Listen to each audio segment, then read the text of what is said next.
आप देख रहे हैं श्री हरि कृपा आश्रम चैनल। संस्थापक स्वामी श्री हरि चैतन्य पुरी जी महाराज।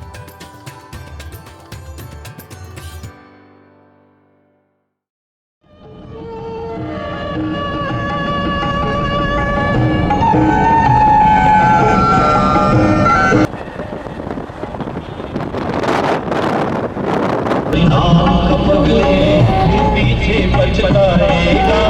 हरि बोल हरि बोल हरि बोल हरि बोल हरि बोल हरि बोल हरि बोल हरि बोल हरि बोल हरि बोल हरि बोल हरि बोल हरि बोल हरि बोल हरि बोल हरि बोल।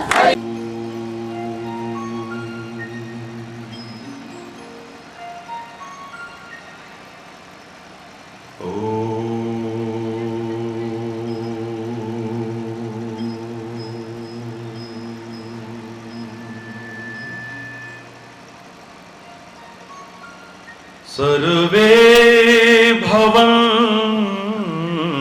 सुखिनः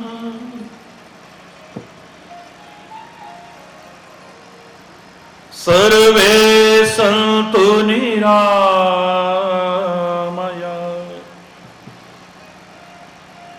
सर्वे भद्राणि पश्यन्तु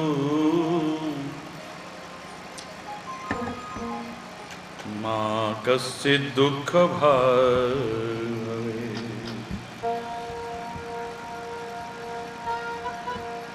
मा कश्चित् दुःखभाग् भवेत्। ॐ शान्ति शान्ति शान्ति।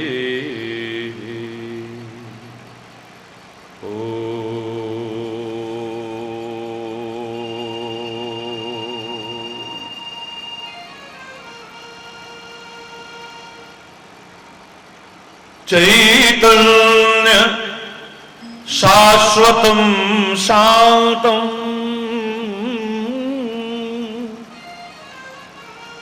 व्योमातीतं निरञ्जनं नादबिन्दु कलातीतं तस्मै श्री गुरुवे नमः। तस्मै श्री गुरुवे नमः।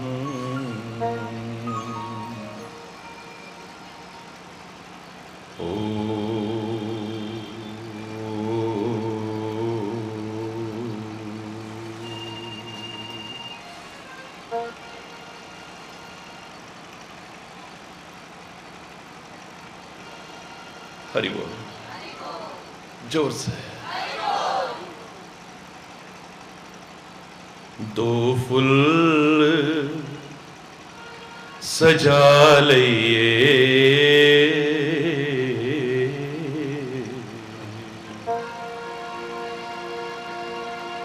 दो फूल सजा लइए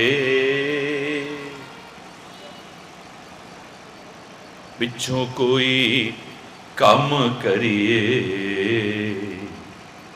पहला गुरा नू मना लइए पिछों कोई काम करिए पहला गुरा नू मना लइए दिल किसे दा दुखाना नहीं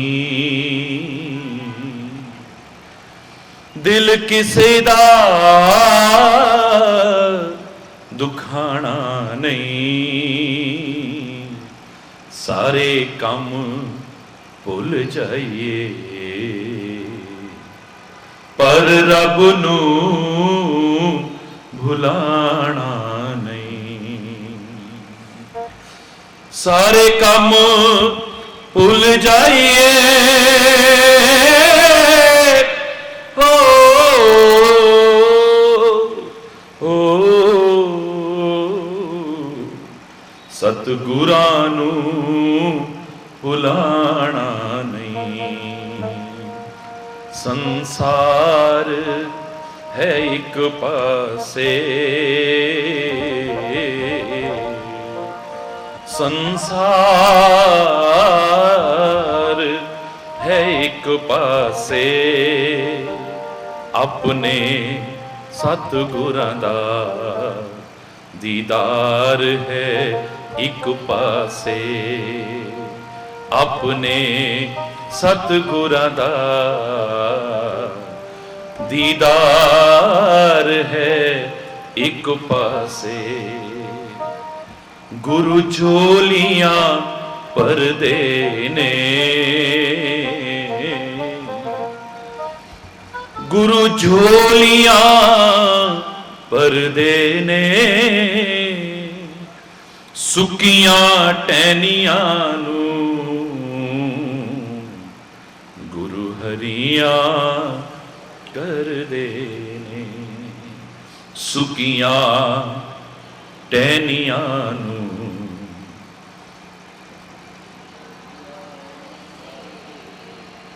कड़ी ओही कम आनी है, कड़ी ओही कम आनी है, जेड़ी सच्चे सतगुरां दे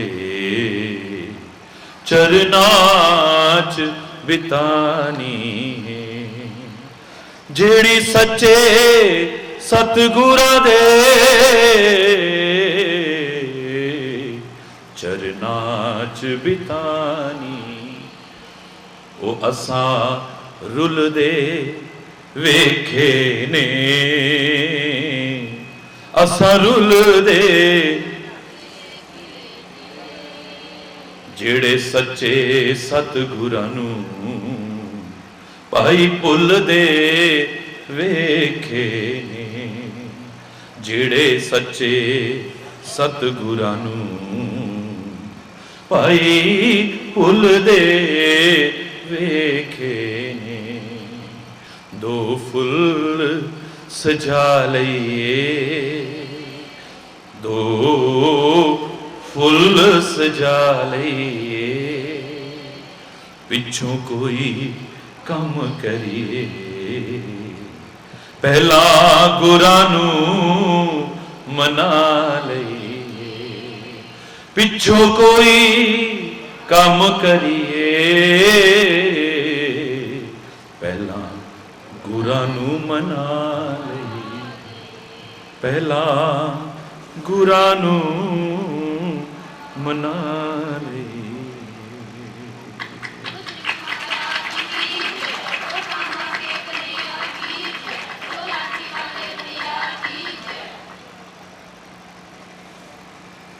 हरि बोल, हरि बोल। जय जय नारायण नारायण हरि हरि, जय जय नारायण नारायण हरि हरि, जय जय नारायण नारायण हरि हरि, जय जय नारायण नारायण हरि हरि, जय जय हरि बोल। जय जय नारायण नारायण हरि हरि, जय जय नारायण।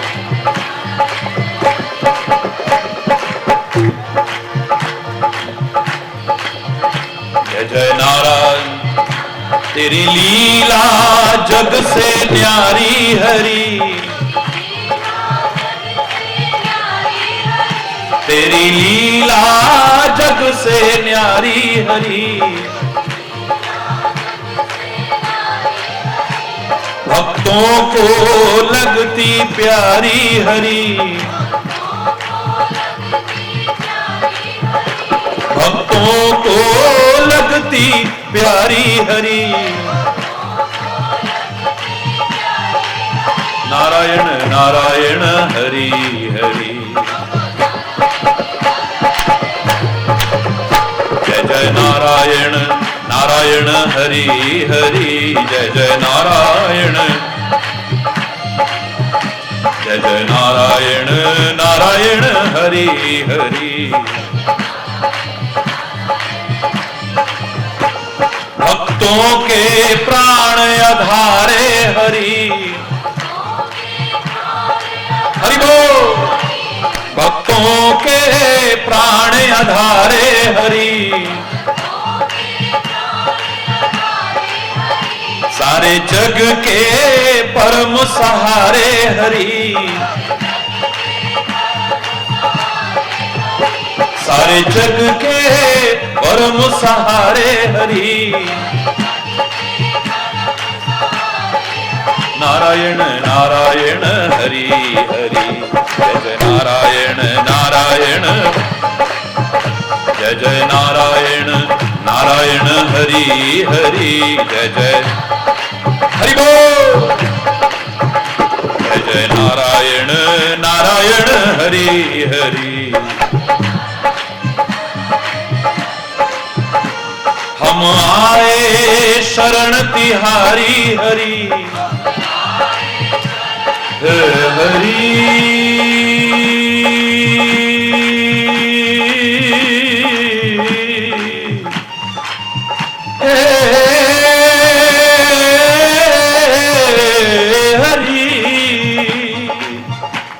हम आए शरण तिहारी हरि। हम अब राखो लाज हमारी हरि, अब राखो। नारायण नारायण हरि हरि, जय जय नारायण नारायण हरि हरि, जय जय नारायण, जय जय नारायण नारायण हरि हरि। हरि बोल हरि बोल, हरि बोल हरि बोल, हरि बोल हरि बोल, हरि बोल हरि बोल, हरि बोल हरि बोल, हरि बोल हरि बोल, हरि बोल हरि बोल, हरि बोल हरि बोल, हरि बोल हरि बोल, हरि बोल हरि बोल, हरि बोल हरि बोल।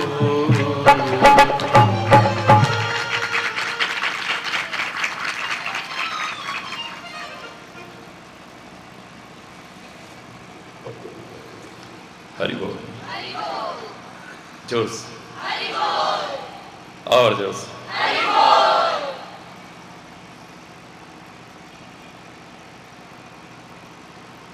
धन्य है आपका प्यार,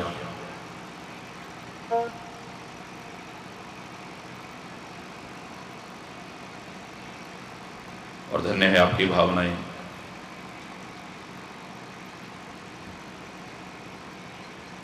जो इतने व्यस्त कार्यक्रम में से भी दूसरी बार आप यहां खींच करके ला सके हैं।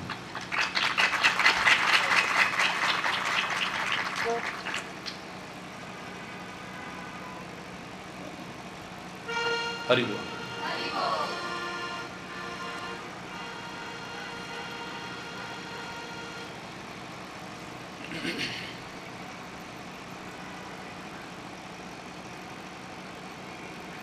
सौभाग्यशाली हैं आप और हम सब,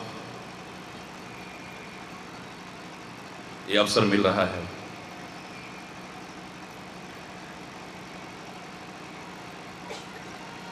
आज जिसे देखो रोग, शोक, भय, चिंता, परेशानियां, कला, कलेश, अशांति,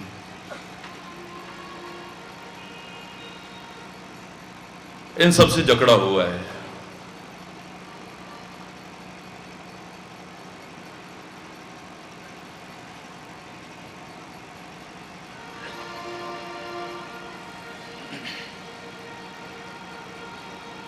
कोई शारीरिक रोग से ग्रसा हुआ है तो कोई मानसिक रोग से ग्रसा हुआ है।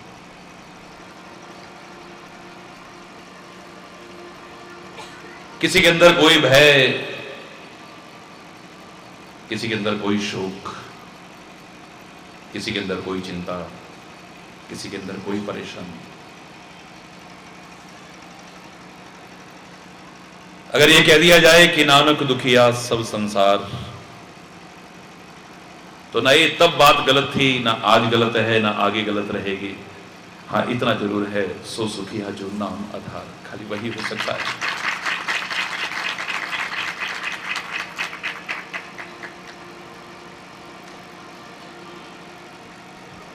हरि बोल, और जोर से। लाख कोशिश कर रहे हो इन सब से बचने की, लेकिन जितनी कोशिश कर रहे हो उतने और ज्यादा जकड़ते चले जा रहे हो। जितने उपाय कर रहे हो वो उपाय अधिकांशतः निष्फल चले जा रहे हैं। न रोग दूर हो पा रहे हैं, न शोक दूर हो पा रहा है, न कला कलेश दूर हो पा रहा है, न अशांति दूर हो पा रही है, न चिंताएं दूर हो पा रही हैं, न परेशानियां दूर हो पा रही, न उलझनें दूर हो पा रही हैं। अधिकांश जीवनों को अगर उठा करके देखें तो हरि बोल।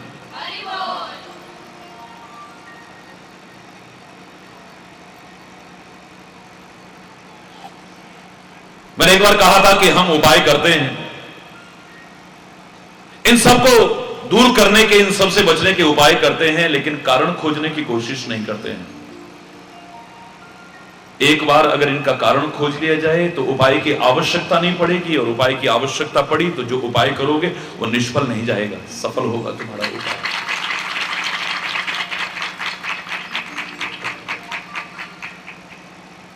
निष्फल नहीं जाएगा तुम्हारा उपाय।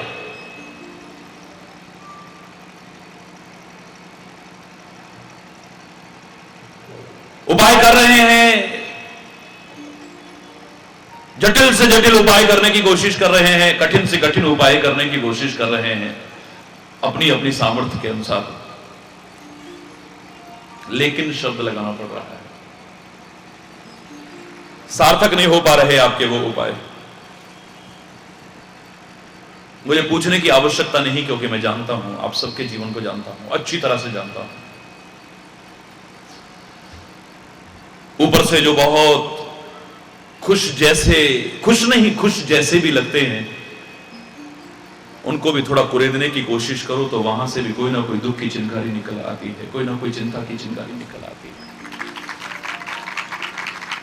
जैसे पुराने जमाने में राख के नीचे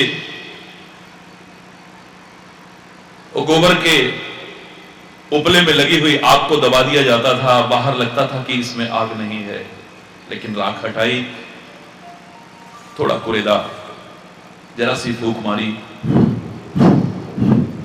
चिंगारी निकल आती थी। हकीकत यही अधिकांशतः हमारे जीवन में है। आयुर्वेद ने 3 रोग माने हैं, 3 में ही सारे रोगों को सम्मिलित किया है, वात, पित्त और कफ। हरि बोल। हमारे अध्यात्म ने 3 तापों से ही तप रहे हैं ये संसार के लोग, ये माना है।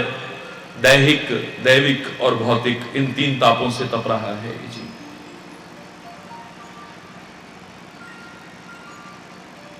तीन तरह के ही दुख हैं आपके, तन के, मन के और धन के, ये देखने को मिल रहे हैं अधिकांशतः।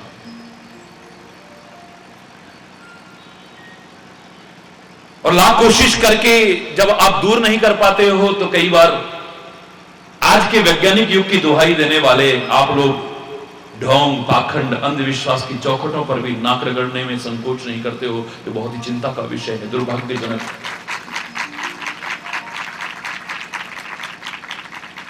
फिर भी परिणाम जैसा का तैसा है। हरि बोल।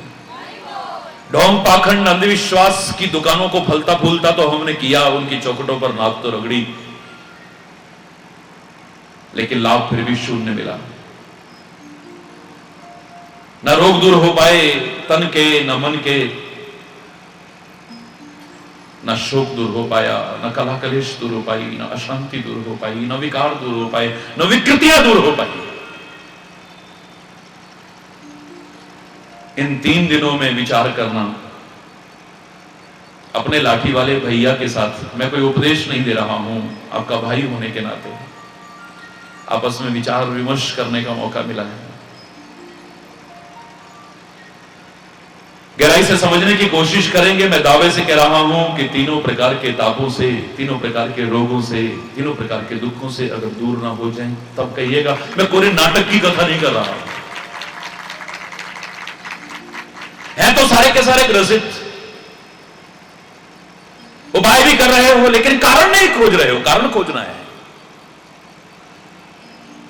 जिस चीज का हमें कारण पता लग जाएगा उसको दूर करने में हमें देर नहीं लगेगी। सच बता रहा हूं। आप लोग तो रोज सुनते हो, नियमित सुनते हो, सारे विश्व में सुनते हो। आपने सुना होगा, एक बार मैंने कहा था कि बहुत पुराने जमाने की बात है,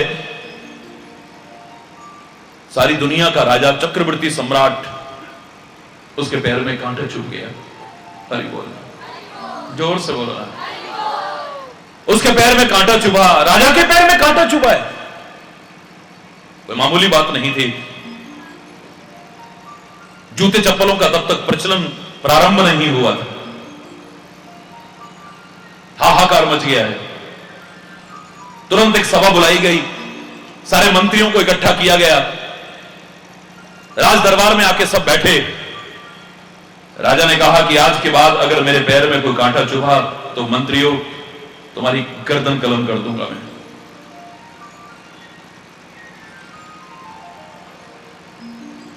मंत्री कहने लगे, सम्राट से कहने लगे कि महाराज आप चिंता न करें, आपके पैर में कांटा नहीं चुभेगा। राजा कहता है या तो सारी पृथ्वी पर पशुओं का चमड़ा बिछा देना, या तो सारी पृथ्वी पर पशुओं का चमड़ा बिछा देना, और या फिर पृथ्वी के जितने भी कांटे हैं इन सबको उखाड़ करके समुद्र के अंदर फेंक देना। एक भी कांटा कभी भी अगर मेरे पैर में चुभा तो तुम्हारी गर्दन कलम कर दूंगा मैं। हरि बोल। जो आज्ञा महाराज। मंत्री का तात्पर्य होता है जो मंत्रणा करे, यानी सलाह करे आपस में। मंत्री शब्द ही मंत्रणा से बना है। चापलूस मंत्री तो राज्य का नाश कर देते हैं। ठकुर सुहाती कहने वाले किसी डर या लालच के कारण अगर मंत्री हो तो राज्य चाहे कितना भी विशाल हो, कितना भी विराट हो, कितना भी बड़ा हो, उसका स्वभाव का नाश करके रख देंगे। डॉक्टर अगर चापलूस हो जाए, किसी डर या लालच के कारण प्रिय बोलने लगे तो मेरे प्यारे बच्चों, मेरे प्यारे भाइयों, मेरी प्यारी बहनों, हमारे शरीर का नाश करके रख देगा। प्रिय बोलना चाहिए लेकिन किसी डर या लालच के कारण डॉक्टर अगर प्रिय बोला तो हमारे शरीर का नाश हो जाएगा। मंत्रियों को प्रिय बोलना चाहिए लेकिन किसी डर या लालच के कारण प्रिय बोले तो राज्य का नाश कर देंगे। गुरु तो दुनिया को प्रिय बोलना सिखाता है और उसकी वाणी के सामने तो अमृत रस भी फीका लगने लगता है। वो क्या कटु बोलेगा, लेकिन अगर किसी डर या लालच के कारण हमारे गुरु भी अगर प्रिय बोलने लगे तो सोच लेना कि धर्म का नहीं, हमारे धर्म का नाश हो जाएगा, बचेगा नहीं। मंत्री वही है जो सही मंत्रणा करे और सही सलाह दे। ये नहीं कि राजा ने जो कहा उसी का पालन अक्षरतः कर लिया जाए, ये मंत्री का कार्य नहीं। मंत्रियों ने सुन लिया, आपस में मीटिंग की और मीटिंग करने के बाद यह निष्कर्ष उभर करके आया कि ये जो प्रयास हमारे महाराज ने बताए हैं ये तो बड़े मुश्किल नहीं, असंभव प्रयास है। सारी पृथ्वी के कांटे उखाड़ करके समुद्र में फेंक दो। हालांकि संसार में कुछ असंभव नहीं है लेकिन यह संभव भी नहीं है। हरि बोलना। किसी कांटे के पौधे की कोई जड़ रह गई और फिर कहीं कांटा रह गया और खुदा ना खास्ता दैव योग से, संयोग से राजा वहीं से निकला और उसके पैर में कांटा चुभ गया तो गर्दन तो हमारी फिर भी कलम हो जाएगी। सारी पृथ्वी पर पशुओं का चमड़ा बिछा दो, कह तो दिया राजा ने, लेकिन कितने जीवों की हत्या होगी। निरीह पशुओं की हत्या होगी, जो बेजुबान हो सकते हैं लेकिन बेजान नहीं। इतनी हिंसा और उसके बाद भी सारी पृथ्वी पर बिछाना क्या संभव हो पाएगा? और बिछा भी दिया तो खेती कहां होगी, वृक्ष कहां लगेंगे, मकान कहां बनेंगे, और सारे दुनिया के काम कहां पर होंगे अगर सारी पृथ्वी पर पशुओं का चमड़ा बिछा दिया तो? जंगल खत्म हो जाएंगे, पेड़ पौधे खत्म हो जाएंगे, खेती खत्म हो जाएगी। हरि बोलना, जोर से बोलना। राजा ने तो हुक्म चला दिया, लेकिन यूं ही इसे नहीं करना है। मंत्रियों ने सलाह की और सलाह करने के बाद में एक प्रयास उन्हें सूझा, एक उपाय सूझा। सारे के सारे मिलकर के राज दरबार में पहुंचे। महाराज राज सिंहासन पर बैठे हुए हैं और सारे मंत्री बैठे हैं, सभासद बैठे हैं। महाराज कहने लगे, कहो कुछ किया तुमने? बोले हां महाराज किया। अब हमारे पैर में कभी कांटा तो नहीं चुभेगा? बोले महाराज आपके पैर में कभी कांटा नहीं चुभेगा, अगर कांटा चुभ जाए तो हमारी गर्दन को कलम कर दीजिएगा। क्यों, क्या किया है तुमने? महाराज हम वो बाद में बताएंगे, पहले आप हमें क्षमा दान दें, हमें अभय दान दें कि हमसे कुछ अपराध हो जाए, कोई गलती हो जाए तो आप हमें दंड नहीं दोगे। ठीक है, क्षमा किया। आगे बढ़े, आगे बढ़कर के महाराज से कहने लगे, महाराज अपने चरण कमल जरा आगे कीजिए। तो राजा ने अपने चरण आगे किए। मंत्री ने वस्त्रों में ढका हुआ थाल के ऊपर रखा हुआ वो चमड़े के दो छोटे छोटे टुकड़े निकाले, राजा के पैरों में ऐसे लपेटे और छोटे छोटे दो रस्सी के टुकड़े लाए थे, ऐसे बांध दिया। यहां से जूतों का प्रचलन शुरू हुआ। हरि बोल। राजा के पैरों में वो चमड़े के छोटे छोटे टुकड़े बांधे और महाराज से कहने लगे, महाराज अब आपके पैर में कभी कांटा नहीं चुभेगा। क्या कहते हो, क्या तुमने सारी पृथ्वी पर पशुओं का चमड़ा बिछाया? नहीं महाराज। क्या सारे कांटों को उखाड़ करके सागर में फेंका? बोले नहीं महाराज। फिर कैसे कह सकते हो कि हमें कांटा नहीं चुभेगा? महाराज चल के देखिए ना, प्रत्यक्ष को प्रमाण की आवश्यकता नहीं। राजा मंत्रियों के साथ चलने लगा, बहुत सारे सभासद प्रजाजन भी साथ साथ चलने लगे। अब जानबूझ करके वहां से निकल रहे हैं जहां पर कांटे ही कांटे थे। राजा डरता है। मंत्री कहते महाराज इस पर पैर रखिए जरा। राजा डरते डरते पैर रखता है, लेकिन आश्चर्य, महान आश्चर्य, कांटे के ऊपर पैर रख रहा है लेकिन पैर में कांटा नहीं चुभ रहा है। हौसला बढ़ा, दूसरा पैर भी रखा, अब तो कांटों के ऊपर चलने लगा। मंत्री कहते हैं महाराज आप निश्चिंत होकर के कांटों के ऊपर भी चलोगे तो भी आपको कांटा चुभने वाला नहीं, क्योंकि कारण दूर कर दिया है। आप उपाय करेंगे लेकिन वो उपाय आपके सफल होंगे कि नहीं कोई गारंटी नहीं। जटिलतम से जटिलतम उपाय करने के बाद भी, सारी पृथ्वी पर पशुओं का चमड़ा, इतने जीवों की हत्या करने के बाद भी आपके पैर में कांटा चुभेगा कि नहीं कोई गारंटी नहीं। अरे बोल, सारे कांटों को सागर में फेंक दिया जाए और फिर भी आपके पैर में कांटा चुभेगा कि नहीं कोई गारंटी नहीं है महाराज। लेकिन आपका जो ये कारण हमने ढूंढा, कांटे और आपके पैर के बीच में एक कोई रक्षा कवच नहीं है। अगर एक रक्षा कवच कर दिया जाए तो आप सामान्य मार्ग पर तो क्या कंटक पथ पर भी चल करके देख लो, एक कांटा आपके पैर में नहीं चुभ सकता है। कारण दूर करो, उपाय बहुत करते हो, कारण को खोजो, कारण को दूर करो। मैं दावे से कह रहा हूं कई बार उपाय की आवश्यकता नहीं पड़ेगी, और उपाय की आवश्यकता भी पड़ी और आपने किया भी तो आपका उपाय निष्फल नहीं होगा, सफल होगा आपका उपाय। अरे बोलो, जोर से बोलो।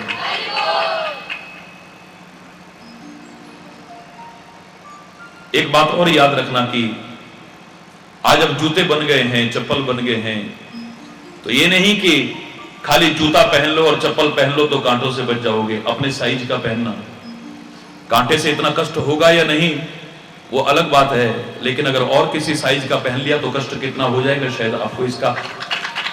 अरे बोल रहा, कष्ट हो सकता है, उपाय भी किया जाए, कारण खोजने के बाद तो विवेक पूर्वक किया जाए। एक ही लाठी से सबको हांकने की कोशिश न की जाए। अरे बोलना, एक ही चूर्ण की पुड़िया सबको नहीं दी जा सकती है। राम नाम का अमृत तो मैं सबको बराबर बराबर दूं और मैं कह दूं कि इसकी कृपा से तुमको सब लाभ मिल सकता है तो चल सकता है, लेकिन दुनियादारी में कोई डॉक्टर ऐसा नहीं बना कि एक ही पुड़िया दे और सारे के सारे रोगों को उड़न छू कर दे। अभी तक ऐसा ना बना है, ना बन पाएगा कभी। अरे बोल, कारण खोजो, उन कारणों को खोजने के बाद दूर करने की कोशिश करो, फिर करो उपाय।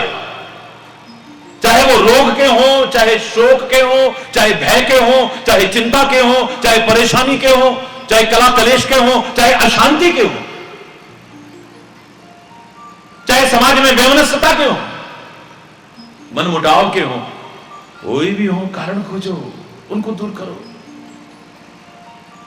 हरि बोल। एक बात मेरे को याद आती है, एक व्यक्ति के पास धन बहुत था,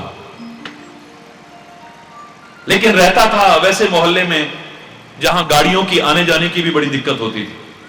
अरे बोल। कहने लगा अब इस छोटे शहर में नहीं, अब बड़े शहर में जाएंगे।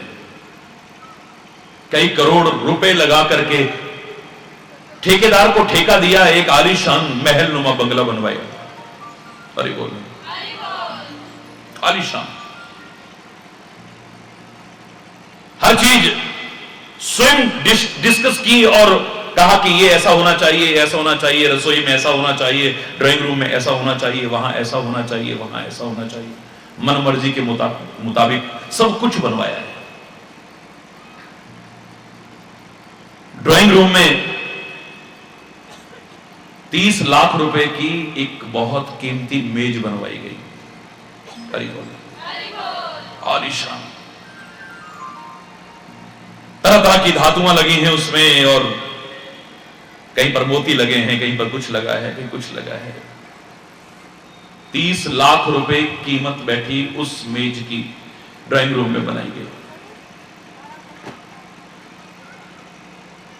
मकान तैयार हुआ, ठेकेदार ने आकर के कहा कि सेठ जी आपका मकान तैयार हो चुका है, ये चाबियां पकड़ी, मुझे कहीं जाना है बाहर, अगर आज चलें तो मैं अपने सामने दिखा देता हूं, वरना आप जब चाहें जाकर के मकान देख लीजिए। तैयार हो चुका है, कंप्लीट, एकदम पूरी तरह से फर्निश हो चुका है। बोले आज तो मुझे फुर्सत नहीं है, मैं परसों जाऊंगा। तो परसों तो मैं तो नहीं मिल पाऊंगा, आप देखाइएगा। फिर गाड़ी उठाई, दोपहर को चले, और जहां मकान बनवाया था दूरी इतनी थी कि पहुंचते पहुंचते रात हो चुकी है। बड़े ध्यान से सुनिएगा। अरे रात हो चुकी है, वो व्यक्ति अपनी पत्नी को साथ में ले गया था गाड़ी में। ड्राइवर से कहता है तुम बैठो, क्योंकि मेरी पत्नी थोड़ी देर बैठेगी, मैं पहले देख करके आता हूं, मैं आवाज लगाऊंगा तब तुम आना। पता नहीं चौकीदार को मालूम नहीं था, वो इधर उधर हो गया, चाबी पास में थी, ताला खोला, अंदर जाने लगा। जैसे ही ड्राइंग रूम में घुसा, उसे ठोकर लगी और चिल्लाता हुआ गिर पड़ा, चिल्लाता हुआ गिर पड़ा। बड़ी जोर की चीख की आवाज आई तो पत्नी आप देखा ना ताप भागती हुई गई, जाकर के पहुंची वहां। जैसे ही वो भी घुसी अंदर ड्राइंग रूम में, उसको भी ठोकर लगी और वो भी गिर पड़ी। अरे बोल। ड्राइंग रूम में जो मेज रखी थी उससे ठोकर लगी, दोनों के दोनों गिर पड़े। अब गिरे हुए, ठोकर खा के गिरे हुए, चोट लगने के कारण गिरे हुए, दोनों पति पत्नी बैठे बैठे बातें कर रहे हैं। अरे बोल रहा है। वो कहती है देखो जी, मैंने पहले ही मना करा था उस इलाके में मकान मत बनवाओ। देखा ना आपने, अभी मकान में हम घुसे नहीं और ठोकरें लगनी शुरू हो गई। देखो कितनी चोट लग गई है, आपको भी लगी, मुझे भी लगी। मैं तो कहती हूं अभी भी इस मकान को छोड़ दो। जिस मकान में घुसते ही ठोकरें लगी हो, आगे पता नहीं क्या क्या होने वाला है। आगे पता नहीं क्या क्या होने वाला है, इस मकान में मैं तो नहीं आऊंगी कम से कम। उसका पति कहता है भगवान करोड़ों रुपए लगा के इतने शौक से मकान बनवाया है, मकान छोड़ने की क्या जरूरत है? जिस मेज से ठोकर लगी उसे निकाल के बाहर फेंक देते हैं, चिंता काय को करती है? अरे भगवान ने इतना दे रखा है, हमें कोई कमी थोड़ी है हमारे पास। हरि बोल, हरि बोल। जिस मेज से ठोकर लगी है उस मेज को निकाल के फेंक देंगे ना। क्या आवश्यकता है मकान छोड़ने की? करोड़ों रुपए लगे हैं, इतने शौक से बनाया है हमने। मैंने सारे विश्व में पूछा लोगों से, मकान छोड़ना चाहिए या मेज निकाल करके फेंक देनी चाहिए जिससे ठोकर लगी है? आप बताओ तो, है? हरि बोलना। मेज फेंक देनी चाहिए। 30 लाख की, मैंने पहले बताया, 30 लाख रुपए कीमत की मेज फेंकने के लिए नहीं बनाई है, आप बुरा ना माने। 30 लाख रुपए की मेज फेंकने के लिए? कोई मूर्ख होगा, ना समझ होगा जो निकाल करके बाहर फेंकेगा। यह कोई उपाय नहीं, तभी तो हमें सफलता नहीं मिलती। वो कह रहे हैं मेज को सही जगह रख देंगे। सही जगह भी रख देना, ठोकर तब भी लगेगी, क्योंकि कारण नहीं खोजा। कारण यह था कि अंधेरा था वहां। जब तक अंधेरा दूर नहीं होगा, चाहे आप मेज निकाल के फेंक दो या मेज को सही जगह पर रख दो, फिर भी ठोकरें लगती ही रहेंगी, ठोकरों से बच नहीं सकते। हरि बोल, जोर से बोलो ना।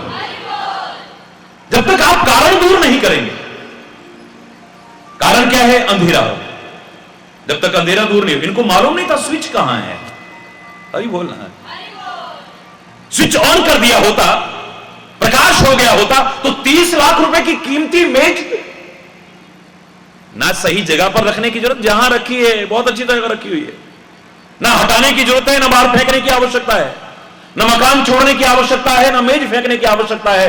बस जहां पर उजाला हो जाए ठोकर से बच जाओगे। ऐसे ही अज्ञान के अंधकार में जो ठोकरें खा रहे हो, एक बार ज्ञान का उजाला मिल गया ना, ठोकरों से बच जाओगे।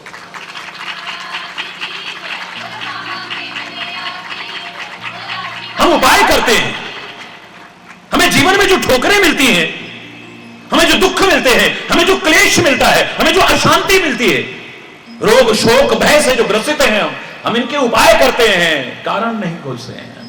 हरि बोल। कारण खोज लिया तो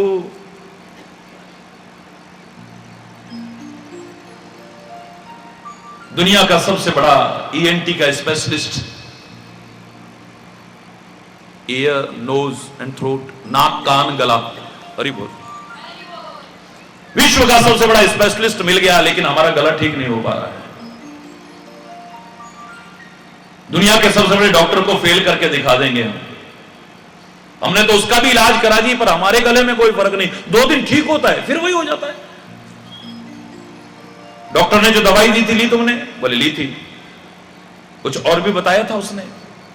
बोले उसने कहा था थोड़ा खटाई से परहेज, पर क्या करें, चाट बड़ी अच्छी लगती है। अरे बोलना, जोर से बोलो ना, और जोर से बोलो ना। उसने कहा था कि थोड़ा सा मौसम परिवर्तन जब होता है तो अपने शरीर को थोड़ी हिफाजत करने की कोशिश करना है।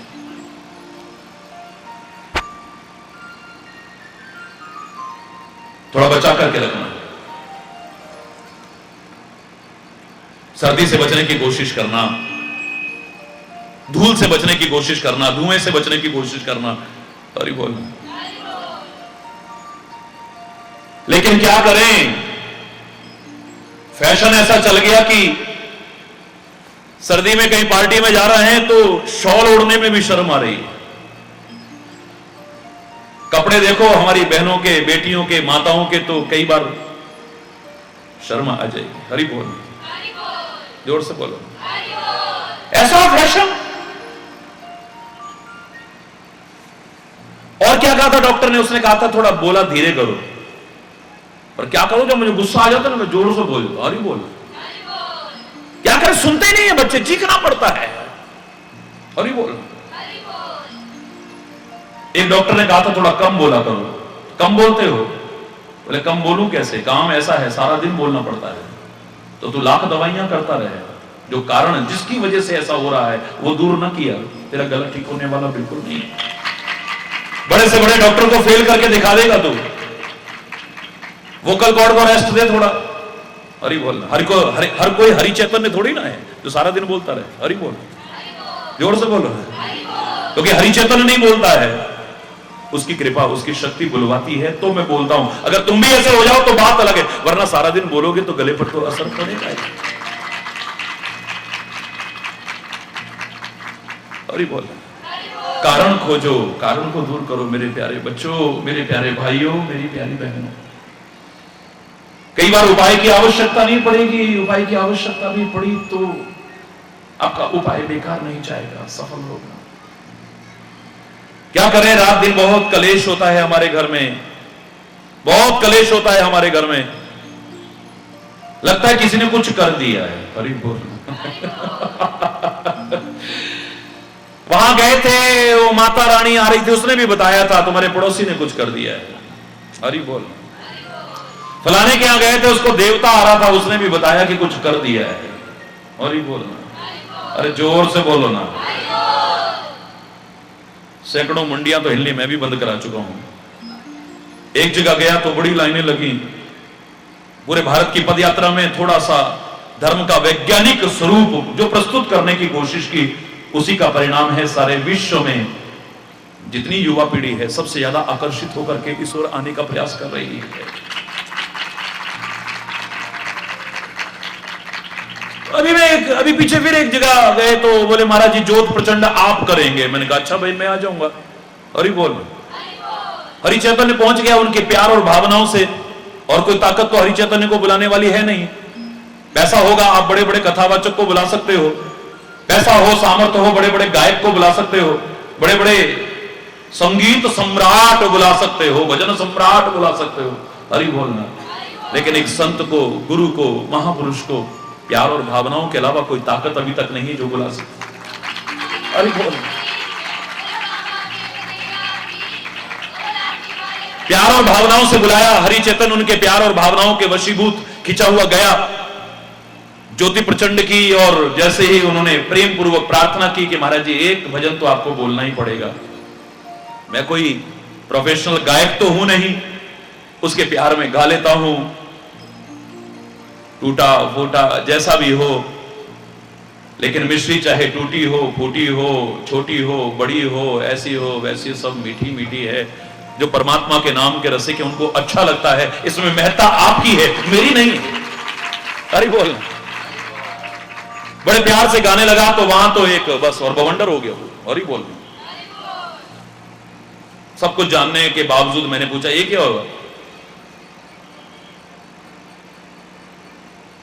तो वो कहते हैं तन्नू नहीं पता। ओए ओए ओए ओए ओए। संत की विशेषता, भक्त की विशेषता क्या है? भय काहू को देत नहीं, नहीं भय मानत आन, न डरे न डराए, वही परमात्मा का सच्चा भक्त हो सकता है, दूसरा हो ही नहीं सकता है। जो डर गया है या डराता है किसी कारण से, वो भक्त नहीं हो सकता है। हरि बोल। तो हरि चैतन्य डरेगा महाकाल का भी महाकाल जिसके सिर पर हर समय हो, संग संग जिसके साथ हो, वो डरेगा। मैंने कहा तू कौन है दस? मैनू नहीं पहचानदा, मैं सब कुछ जानती हूं। मैंने कहा बता लादेन कहां छुपा हुआ है? बस इतना जानती है कि तेरी सास ने कर दिया है, तेरी जिठानी ने कर दिया है, तेरी दुरानी ने कर दिया है, तेरे पड़ोसी ने कर दिया है, तेरे भाई ने कर दिया है, और एक दूसरे के बीच कलेश कराती है। क्या तेरे को पता नहीं है? लाखों की लाखों ऐसी तैयार हो गई हो। किसी एक ने कहा कि सुनामी आने वाला है, कोई समुद्र के किनारे पर मत घूमना। तुम में से किसी ने कहा कि 26 जनवरी की सुबह गुजरात में कोई व्यक्ति अपने मकानों के अंदर न रहे, बाहर निकल जाना क्योंकि भूकंप आने वाला है। तुम में से किसी ने कहा कि आज आतंकवादी आकर के हमारे निर्दोष भाइयों की हत्या कर जाएंगे, असतर्क होकर के रहना। कहा और कुछ नहीं जानते, खाली तुम लड़ाना जानते हो, इसके अलावा कुछ नहीं जानते हो। पकड़ो तलवार, शर्म करो अपने देवी देवताओं की और भगवान की नकल करने से बाज आओ।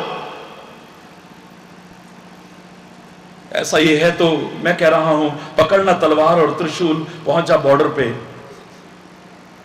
मां ने तो कितने राक्षसों का संहार किया था। इन निर्दयी जालिमों को, दो चार को भी खत्म करे तो हरिचेतन पहले मत्था टेकने आ जाएगा। अरे बोलना, जोर से बोला। घर में कलेश रहता है, उपाय कर रहे हैं। उसने कहा ऐसा कर लो, उसने कहा ऐसा कर लो, उसने कहा ऐसा कर लो, उसने कहा ऐसा कर लो। कारण खोजा नहीं, कारण कलेश क्यों होता है? क्यों होता है तुम्हारे घर में कलेश? इस कारण को खोजो ना। तुम्हारे घर में अशांति क्यों होती है? इसका कारण खोजो ना। मैं दावे से कह रहा हूं, अगर कारण खोज लिया, कई बार उपाय की आवश्यकता नहीं पड़ेगी। उस कारण को दूर कर दिया तो, और अगर उपाय करोगे भी तो निष्फल नहीं जाएगा, सफल होगा तुम्हारा। सहन शक्तियां नहीं है तुम्हारे अंदर, है तुम्हारे अंदर सहन शक्तियां। कलेश होता है, अशांति होती है, रात दिन झगड़ा होता है, मनमुटाव रहता है, एक दूसरे का दिल नहीं मिलता है। क्या कारण है जानते हो? मैं बताता हूं कारण। क्योंकि ना हमें ठीक से रहना आता है, ना हमें ठीक से कुछ कहना आता है, और ना ठीक से सहना आता है। ये तीन चीज आ गई तो हमारे जीवन का उद्धार हो जाएगा। ना हमें ठीक से रहना आता है। हरि बोल, जोर से। मैं उस दिन कह रहा था एक पंक्ति में खाली, ऐ मानव, तेरे को बनाया है इस प्रकृति ने, परमात्मा ने, पृथ्वी लोक के लिए, लेकिन तेरे को अंतरिक्ष में रहना आ गया। बड़ी अच्छी बात है ये, बहुत अच्छी बात है।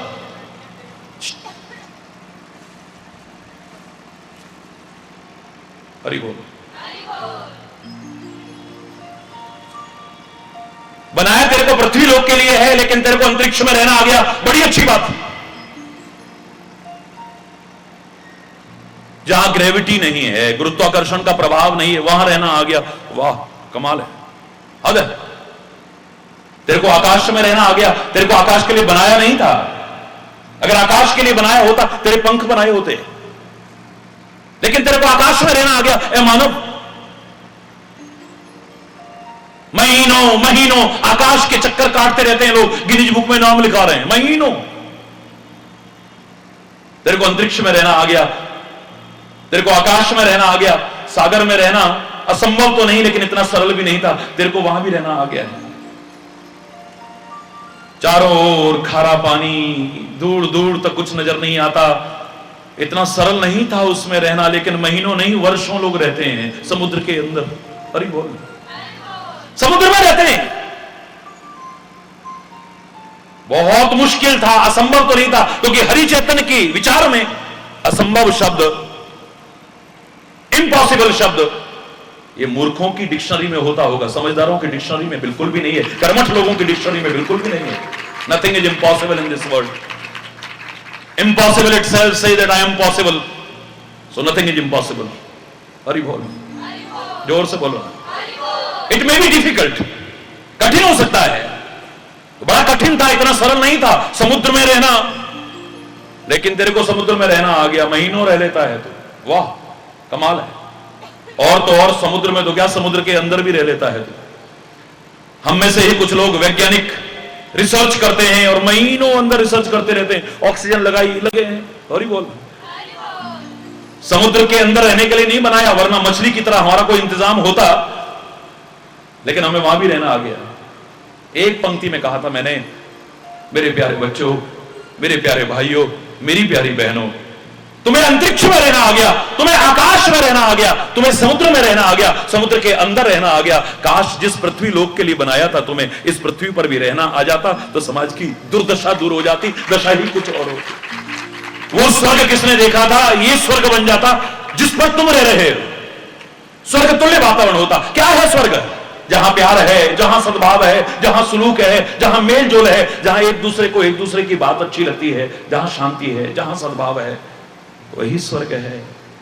और जहां रात दिन कला कलेश रहता है ना, जहां रात दिन झगड़ा रहता है ना, जहां रात दिन मन मुटाव रहता है ना, जहां एक दूसरे की बात अच्छी नहीं लगती है ना, एक दूसरे को देख करके खुश नहीं होता है ना, जहां एक दूसरे की तरक्की को देख करके खुश नहीं होता है, जहां एक दूसरे की टांग खींचने में रहता है, किसी को आगे बढ़ने में सहायता नहीं देता है, जहां मैं दावे से कह रहा हूं उस नरक की बात क्या, उस जगह पर स्वयं नरक उतर करके आया हुआ है। इस नरक को दूर करना, यहां स्वर्ग उतार करके देखो। हमें यहां नहीं रहना आ रहा है आज। हरि बोल। याद करो मैंने क्या कहा था, संसार एक मेला है और मेले में जाकर के तो मजा आता है, नहीं आता? मैं भी गया हूं बचपन में, मैं भी गया हूं। अब तो जाने की जरूरत नहीं पड़ती, क्योंकि हरि चैतन्य जहां होता है वहीं अपने आप ही मेला लगा रहता है। कहीं क्या हो मेले, हरि बोल। जहां गए, जंगल में भी गए तो वहां मेला लगा होता है। हरि बोल। मेले में जाकर के मजा आता है, आनंद आता है। मजा ढूंढने का तरीका अपना अलग अलग हो सकता है। कोई शॉपिंग करके मजा ले रहा है, कोई झूले में झूल करके मजा ले रहा है, कोई कुछ खा करके मजा ले रहा है, कोई अपना निशाना साध करके मजा ले रहा है, कोई वहां पर सर्कस लगा है उसे देख करके मजा ले रहा है, कोई डांस चल रहा है उसको देख करके मजा ले रहा है, कोई वहां पर तीर्थ स्थल है उसके दर्शन करके मजा ले रहा है, कोई वहां पर कथा हो रही है उसको सुन करके मजा ले रहा है। मजा और आनंद ढूंढने का तरीका अलग अलग हो सकता है, लेकिन मेले में जाकर के सबको आनंद आता है। ये मेरे विवाद सत्य है। मेले में जाकर के आनंद आता है, मेले में जाकर के मजा आता है। और मेला शब्द बना है मिलाप शब्द से। कैसे?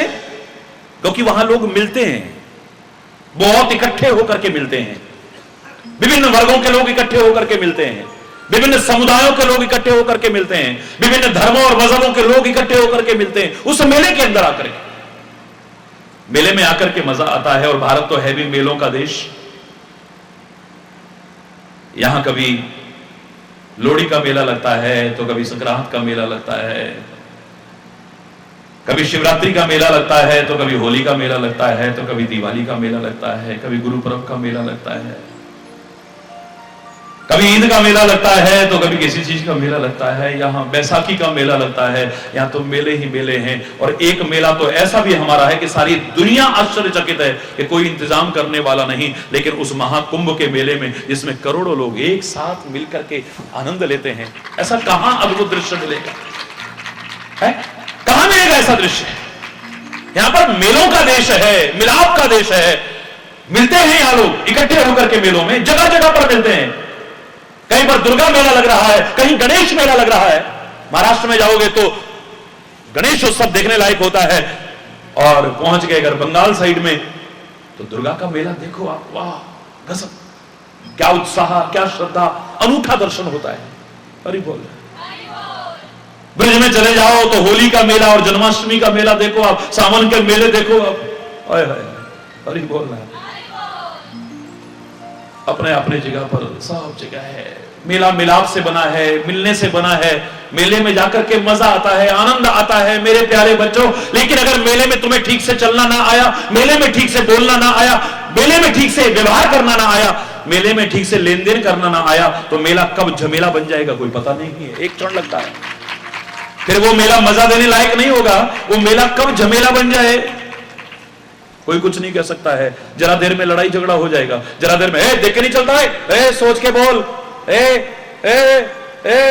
हरि बोलना, जोर से बोलना। अधिकांश लोगों के लिए संसार रूपी मेला भी क्या झमेला नहीं बना हुआ है? सोचना जरा गहराई से। इसी पंजाब में किसी महापुरुष ने गाया था, बड़ा प्यारा शब्द, मेरे पूरे याद नहीं है, एक पंक्ति याद है। जग वाला मेला यारो थोड़ी थोड़ी देर दा, हंस दे या रात लंघ गई पता ना सवेर दा। जग वाला मेला यारो थोड़ी थोड़ी देर दा, हंस दे या रात लंघ गई पता ना सवेर। जग वाला मेला यारो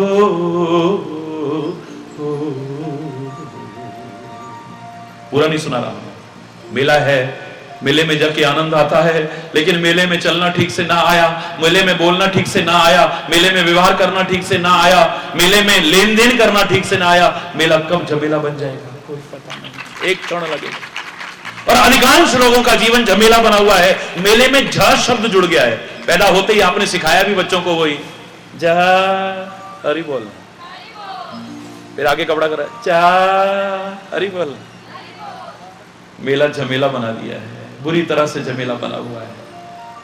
रिश्ते नाते भी देखे तो गले पड़े ढोल की तरह बजा रहे हो। ज्यादातर बुरा ना मानना, वो जो दिलों में प्यार होना चाहिए, संबंधों की मधुरता होनी चाहिए, काश हो जाए तो नक्शा ही कुछ और होगा। समाज घर घर का नक्शा कुछ और होगा, समाज का नक्शा ही कुछ और होगा। फिर क्या करें महाराज जी, घर में बड़ा कला कलेश रहता है, बड़ी अशांति रहती। वहां गए थे तो उसने कहा कि तुमको किसी ने कुछ खिला दिया है, किसी ने कुछ कर दिया है। और ही बोल, जोर से बोलो। मैं दिन में भी कह रहा था ये धर्म विज्ञान सम्मत है, ढकोसला नहीं है। लोगों ने आज अपने चंद स्वार्थों के लिए इसे ढकोसला बना दिया है, वरना धर्म विज्ञान सम्मत है। हर चीज के पीछे क्या लॉजिक है बताया जा सकता है। धर्म से विज्ञान को जब दूर करते हैं तभी ढोंग आता है, पाखंड आता है, अंधविश्वास आते हैं, रूढ़िवादिताएं आती हैं, कुरीतियां आती हैं। और विज्ञान भी अगर धर्म विहीन रहा, धर्म से दूर रहा, तो वो विकास का नहीं विनाश का कारण बनता है। ये धर्म और विज्ञान को एक दूसरे का अगर पूरक भी कह दिया जाए तो कोई अतिशयोक्ति नहीं है।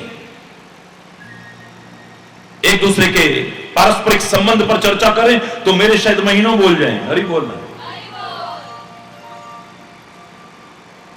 ढकोसला नहीं है, ये विज्ञान सम्मत है। ये उसने कहा ऐसा हो गया है, उसने कहा ऐसा हो गया है, उसने कहा उसने कर दिया है, उसने कहा उसने कुछ कर दिया है, उसने कहा ऐसा कुछ किसी ने खिला दिया है। उसके पास गए तो उसने कहा तुम्हारे ग्रह खराब चल रहे हैं। हरि बोल, जोर से बोलो और जोर से बोलो ना। वो कहता है तुम्हारा रोग दूर हो जाएगा, तुम्हारी बेटी की शादी हो जाएगी, तुम्हारे घर का कले कलेश दूर हो जाएगा अगर ये वाला नग पहन लो तो। हरि बोल। दूसरे के पास गए, उसने कहा ये नग नहीं दूसरा नग पहनो। उसने कहा ये वाली अंगूठी नहीं ये वाली अंगूठी पहनो। एक और आ गया, उसने कहा नहीं जी नहीं, तुम्हारे घर का दरवाजा गलत दिशा में। हरि बोल। तुम्हारी खिड़की बिल्कुल गलत है, ये तुम्हारा रोशनदान तो बिल्कुल गलत है, ये तुम्हारे रसोई घर का दरवाजा तो बिल्कुल ही गलत है, ये तुमने सिलेंडर बिल्कुल गलत जगह पर रखा हुआ है। ये दीवारें बदलो, ये खिड़कियां बदलो, ये रोशनदान बदलो, ये मंदिर का ये रसोई का दरवाजा बदलो, ये ऐसा बदलो ये वैसा बदलो, सब ठीक हो जाएगा। महाराज जी सब कुछ करके ले देख लिया लेकिन कुछ भी ठीक नहीं हुआ, होगा भी नहीं। चाहे दीवारें बदलते रहना, चाहे खिड़कियां बदलते रहना, रोशनदान बदलते रहना, चाहे रोज अंगूठियां और नग बदलते रहना, चाहे रोज ज्योतिषी बदलते रहना, चाहे रोज ये ढोंगी और पाखंडी बदलते रहना, लेकिन जब तक अपने आप को नहीं बदलोगे कुछ बदलने वाला नहीं। अगर तुम्हारी सोच गलत है उसे बदलो ना। अगर तुम्हारी सोच गलत है उसे बदलो पहले। अगर तुम्हारी बोली गलत है इसे बदलो ना पहले। तुम्हारा व्यवहार गलत है उसे बदलो ना पहले। तुम्हारी भावनाएं गलत है उसे बदलो ना पहले। तुम्हारी दिशा गलत है और दशा गलत है उसे बदलो ना पहले। तुम्हारा लेन देन गलत है उसे बदलो ना पहले। मैं दावे से कह रहा हूं जो गलत है उसे बदलो, सब कुछ बदल जाएगा। बदलेगा नहीं संवर जाएगा। तुम्हारा भाग्य बदलेगा नहीं संवर जाएगा। संवरना शब्द लगाऊंगा मैं यहां। अरे बोल, वरना सब कुछ बदलते रहना, कुछ बदलने वाला नहीं है। और अफसोस होगा कि पहले इतने कर्जे में थे, उसने बता दिया दीवार तोड़ो, ये तोड़ो, फलाना करो, 2 लाख का कर्जा और हो गया। हरि बोल। एक मुसीबत और हो गई और लेकिन बात वहीं की वहीं है? घर में बड़ा कलेश होता है, अशांति होती है, मन मुटाव रहता है। कारण खोजो ना। कारण आप खोजोगे तो आपको यही नजर आएगा जो मैं कह रहा हूं। आपको ठीक से रहना नहीं आता है, ठीक से कहना नहीं आता है और ठीक से सहना नहीं आता है। जहां सहना चाहिए वहां सहना कोई अपराध नहीं। जहां पर सहना चाहिए, जहां नहीं सहना चाहिए, वह किंचित मात्र भी हमारे धर्म ने खुद कहा है, हमारी संस्कृति ने खुद कहा है, हमारे महापुरुषों ने खुद कहा है कि अन्याय को सहना भी एक अपराध है। लेकिन जहां परिवार में शांति बनी रहे वहां कुछ सहना पड़े। इस सहने को आप मामूली मत समझना। न रहना ठीक से आ रहा है, न कहना ठीक से आ रहा है। ये वाणी प्रकृति ने हमारी इतनी कोमल बनाई थी, कठोर नहीं बनाई थी, इसमें हड्डी नहीं थी। 3 अंग ऐसे थे, उनमें हड्डी भी नहीं है और कठोरता भी नहीं दी है। वाणी, इसमें हड्डी भी नहीं दी, कठोरता भी नहीं दी है। इसमें कठोरता तब आती है जब आदमी मरने लगता है, तब यह अकड़ने लगती है। और इसी के कारण मैं कहा करता हूं, अकड़ तो मुर्दे की पहचान है, जीवित की पहचान है भी नहीं। मुर्दा अकड़ता है, जीवित नहीं अकड़ता है। जीते जी जो अकड़े, मैं उसे जीवित होते हुए भी जीवित हरगिज मानने को तैयार नहीं हूं।